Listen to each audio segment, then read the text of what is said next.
Hi everyone, చాలా రోజులకు మీ ముందుకు వచ్చాను కదా. మళ్ళీ ఏం లేదండి, నేను ఒక చిన్న బిజినెస్ స్టార్ట్ చేద్దాం అనుకుంటున్నాను. ఇవేంటో గుర్తుపట్టారా? కుంకుడుకాయలు, కొంతమంది బురుగుకాయలు కూడా అంటారు. మీకు ఎవరికైనా ఈ కుంకుడుకాయలు కావాలంటే ప్లీజ్ నన్ను కాంటాక్ట్ చేయండి, మీకు పంపిస్తాను. నేనైతే ఇలా అన్నీ దంచి పెట్టుకొని విత్తనాలు తీసి ఎండబెట్టుకుంటున్నాను. దీంతో మనం న్యాచురల్గా షాంపూ తయారు చేసుకోవచ్చు.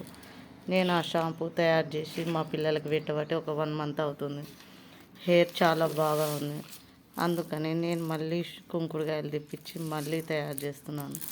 కుంకుడుకాయలలో విత్తనాలు తీయకపోతే ఇలా పుచ్చు పట్టిపోతుంది. అందుకనే విత్తనాలు తీసి అన్నీ ఎండబెట్టుకుంటున్నాను. మీకు ఎవరికైనా ఈ కుంకుడుకాయలు కావాలంటే నన్ను కాంటాక్ట్ చేయండి.